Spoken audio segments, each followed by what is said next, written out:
Pemerintah Kota Ambon melaksanakan apel pagi Jumat 16 Oktober 2020 bertempat di halaman parkir kantor Balai Kota Ambon.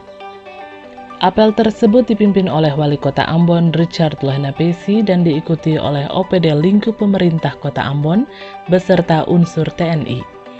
Dalam arahannya, Lohenapesi mengatakan terkait perubahan nama dari Gugus Tugas Percepatan Penanganan COVID-19 menjadi Satuan Tugas Penanganan COVID-19, pastinya ada juga perubahan struktur organisasi di dalamnya. Ia mengapresiasi kinerja dari Satuan Tugas selama ini. Selain itu, Lohenapesi juga menyadari bahwa operasi penerapan protokol kesehatan yang dilaksanakan selama ini turut didukung oleh masyarakat, namun ada juga sebagian yang mengabaikan operasi tersebut. Lohenapesi juga membahas terkait hasil survei BNPB tentang tingkat kepercayaan COVID-19, di mana Provinsi Maluku menempati posisi pertama dengan total 27% masyarakat yang tidak percaya tentang adanya virus corona. Pagi ini kita akan melanjutkan lagi tugas rutin kita sebagai bagian daripada tanggung jawab dulunya gugus tugas, tetapi dengan struktur yang baru itu sudah nanti nama menjadi Satgas. Ya. Kita adalah bagian daripada Satgas yang bertanggung jawab untuk mengendalikan PSBB. Ya. Oleh karena itu jumlah kita gak banyak.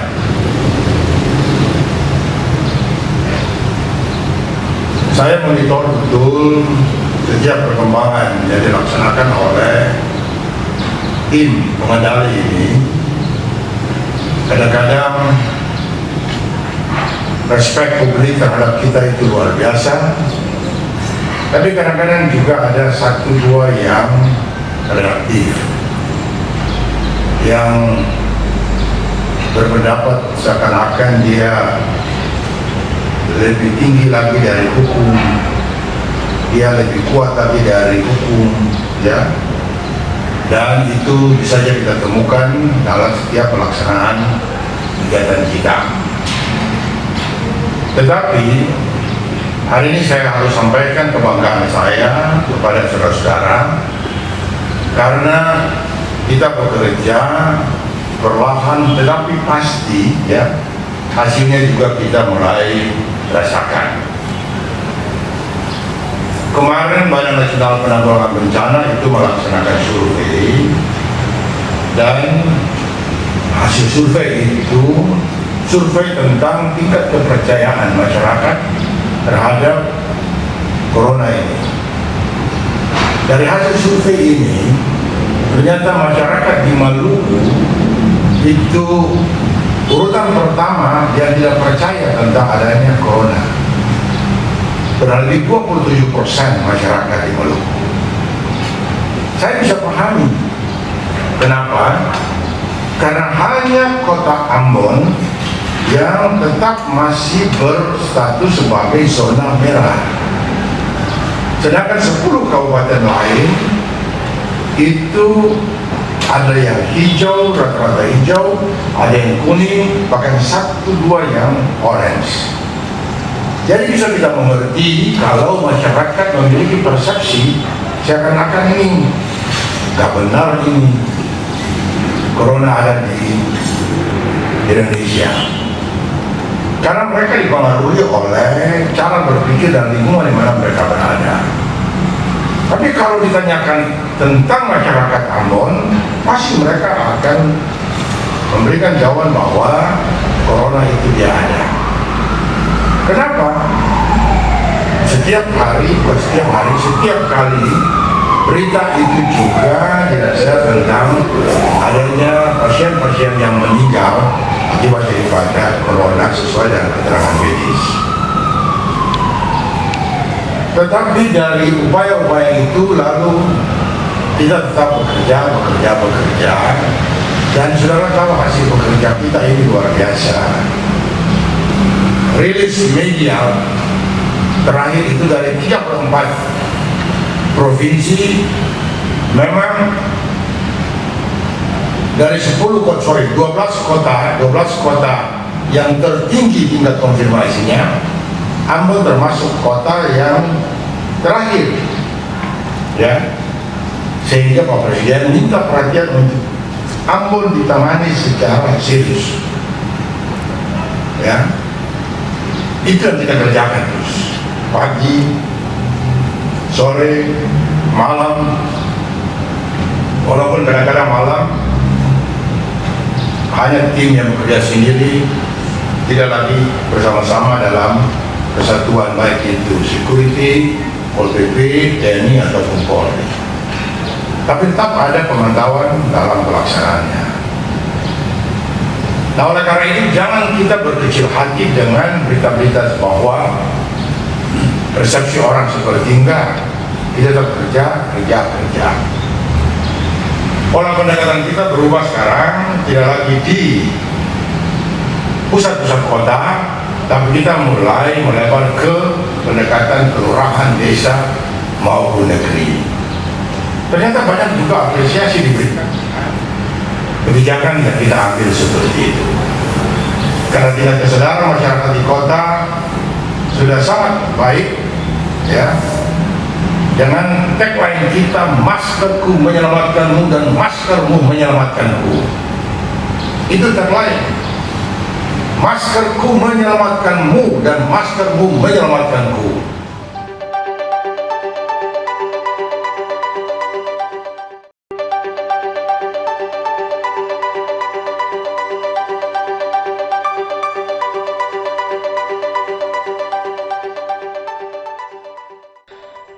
Operasi Justisi kembali dilaksanakan oleh Satuan Tugas Penanganan COVID-19 Kota Ambon pada hari Jumat 16 Oktober 2020.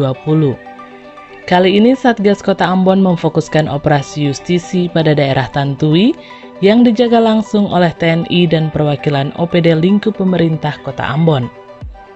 Berdasarkan pantauan Diskominfo Channel pada pelaksanaan operasi kali ini, ditemukan banyak pelanggaran, khususnya untuk penggunaan masker dan operasional kendaraan bermotor yang melebihi kapasitas muatan. Bagi pelanggar akan diberikan teguran maupun sanksi hukum. Selain melaksanakan operasi justisi di daerah Tantui, Satgas Kota Ambon juga melaksanakan operasi penggunaan masker di Pelabuhan Perikanan Nusantara Ambon agar dapat menertibkan nelayan maupun pegawai yang tidak mengenakan masker saat bekerja. Hal tersebut dilakukan untuk meningkatkan kesadaran masyarakat tentang bahaya COVID-19 serta mengajak masyarakat untuk turut serta bersama dengan pemerintah memutus mata rantai penyebaran COVID-19. Seluruh karyawan, seluruh orang yang ada di dalam pelabuhan ini, mari baku bantu sama-sama kita memutuskan penyebaran COVID-19. Kita mau bilang perkataan yang anggap enteng, karena sudah 2.791 orang terpapar, 30 telah meninggal dunia, 793 lagi dirawat serius di rumah sakit di kota ini.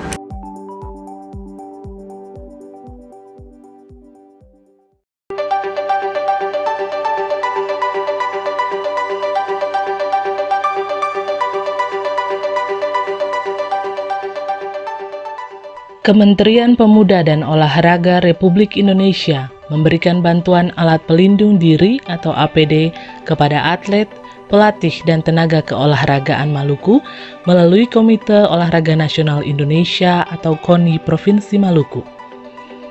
Bantuan tersebut diserahkan oleh Wakil Gubernur Maluku, Dr. Andes Barnabas Nathaniel Orno, kepada perwakilan atlet, pelatih, dan tenaga keolahragaan yang ada di Maluku.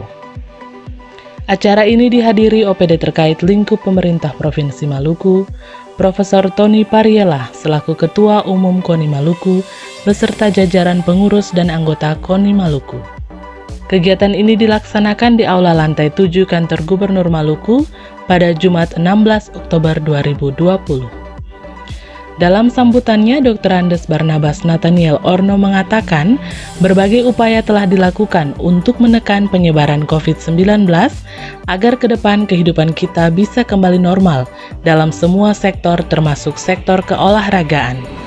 Berbagai upaya telah dilakukan baik oleh pemerintah maupun pemerintah daerah untuk menekan penyebaran COVID-19 agar ke depan kehidupan kita bisa kembali normal pada semua sektor pembangunan termasuk keolahragaan. Aktivis keolahragaan harus tetap ada. Kita butuh itu selain untuk kesehatan juga mendorong pengembangan prestasi. Namun tentunya kita juga membutuhkan kompetisi sebagai wadah untuk mendulang prestasi.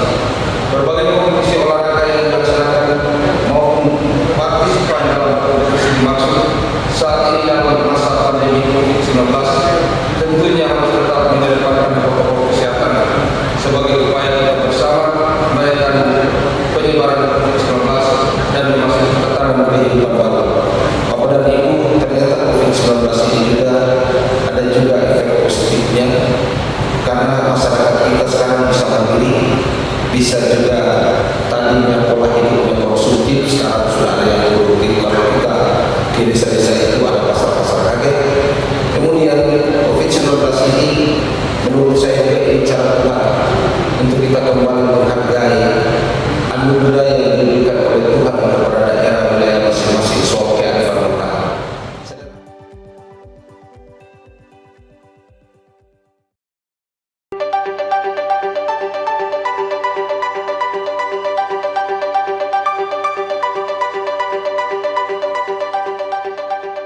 Fokus Group Discussion atau FGD bertemakan benarkah rancangan Undang-Undang Omnibus Law merugikan tenaga kerja atau buruh dilaksanakan di Hotel Manise Jumat 16 Oktober 2020. Kegiatan tersebut dilaksanakan oleh pemerintah Provinsi Maluku bersama Konfederasi Serikat Buruh Sejahtera Indonesia atau KSBSI. Kegiatan tersebut dipimpin oleh Wakil Gubernur Maluku Dr. Andes Barnabas Nathaniel Orno yang dihadiri oleh pengurus KSBSI Maluku, perwakilan mahasiswa universitas di Kota Ambon, serta unsur terkait. Dalam kesempatan tersebut, Barnabas Orno mengatakan bahwa ia mendukung Omnibus Law yang sudah ia baca. Ia mengharapkan agar demonstran tidak hanya mengatakan menolak Omnibus Law tanpa mengajukan keberatan mereka secara spesifik dalam Omnibus Law tersebut. Orno juga mengatakan kepada peserta FGD bahwa pemerintah daerah Maluku tidak bisa langsung menolak Omnibus Law karena undang-undang tersebut perlu dipahami terlebih dahulu. Yang terpenting adalah pemerintah akan melanjutkan tuntutan dari demonstran kepada pemerintah pusat. Saya sampai jam 4 subuh saya download Omnibus Law. Saya cari yang intinya soal perizinan dan ketenaga kerjaan. Makanya tadi saya bilang buat adik-adik, teman-teman wartawan di sana dan tadi hari ini, itu pikiran pribadi saya. Kalau hari ini ada demo, saya pasti jawab dari situ. Dan kalau itu benar, saya mendukung Undang-Undang Omnibus Law khusus yang saya sudah baca. Kemarin saya bilang buat adik-adik, kalau dapat datang itu bilang ini, Pak, Omnibus Law pada bagian ini dan pasal ini yang kami tidak setuju. Yang kemudian dibacakan ini merugikan rakyat, yang kami tidak setuju. Tidak bisa datang lalu kita tolak Omnibus Law, kita tolak Omnibus Law. Saya jadi bingung. Jadi bingung sendiri. Irama tipa ini irama tipa yang mana? Kita dituntut untuk harus menari reggae, tapi irama tipanya tidak berbunyi reggae, tidak berbunyi juga totobuan, dan tidak berbunyi juga dance. Kita mau dance yang bagaimana? Nah, saya tadi malam cari kalian. Saya bilang, wah, percaya atau tidak, tapi Tuhan dan beta saja yang tahu. Kan pasti ada teman-teman saya percaya, termasuk serikat buruh. Jadi tadi kalau Bung Ketua serikat, kita panggil Bung ya, supaya tambah mudah. Kenapa Bung Karno dan Bung Hatta itu disapa Bung? Supaya mereka tetap semangat dan mudah untuk memperjuangkan kemerdekaan Republik Indonesia ini. Sekalipun masuk penjara. Tapi coba-coba waktu itu panggil dong Bapak, dong Tuan yang dia bisa mati di penjara. Karena semangat ketong, makanya waktu itu proklamasi bangsa Indonesia atas nama bangsa Indonesia Soekarno-Hatta. Mana kita yang baru kenal Bung Karno dan Bung Hatta? Darah yang mengalir juga tidak, tapi demi kemaslahatan rakyat Republik Indonesia. Maka walaupun ketong di Maluku tidak kenal, tapi biarlah supaya ketong atur hidup ini, karena hidup ini cuma sebentar. Kita ikut setuju, ya, hari ini kita tetap NKRI.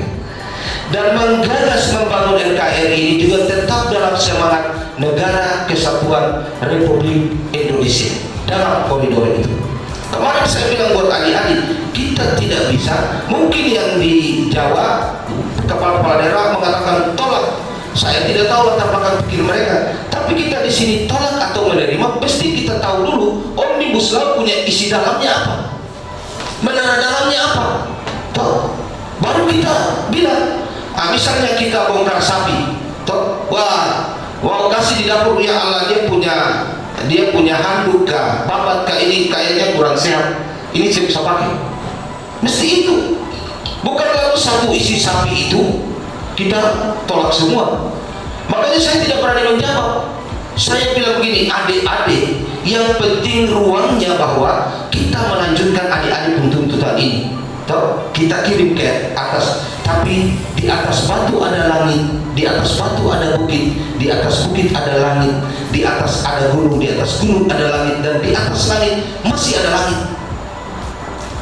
Ada adik-adik, saya bilang adik-adik datang tentunya dengan punya protap, punya etika, punya moral, punya norma di organisasi, di pemerintahan pun sudah juga begitu. Karena kita orang Maluku ini berbudaya, kita harus akui dong, Maluku kita berbudaya.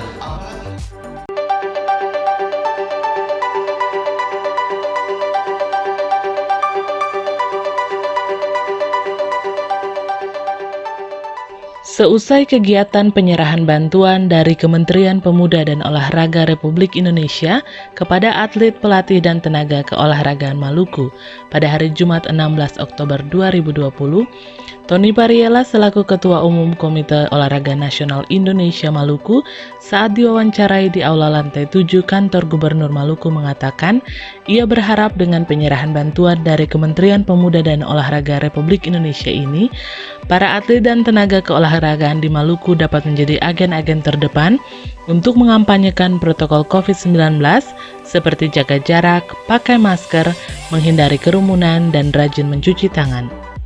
Hal tersebut menjadi salah satu kewajiban dari atlet, pelatih, dan tenaga keolahragaan di Maluku. Ia juga menyampaikan terima kasih kepada Kementerian Pemuda dan Olahraga Republik Indonesia yang telah memberikan bantuan kepada KONI di tengah masa pandemi COVID-19 ini. Ya, tentu yang kita harapkan dengan penyerahan ini lalu para atlet, pelatih, dan tenaga keolahragaan di Maluku bisa menjadi pionir untuk mengkampanyekan protokol COVID-19.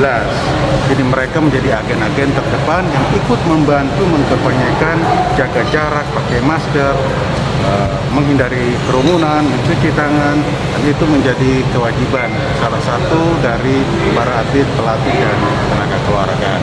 Jadi ini hanya momentum, dan oleh karena itu kami menyampaikan terima kasih atas nama KONI kepada Kemenpora, kepada pemerintah Provinsi Maluku yang sudah memberikan atensi yang cukup terhadap keselamatan bagi para atlet, pelatih, tenaga keolahragaan di tengah situasi pandemi ini.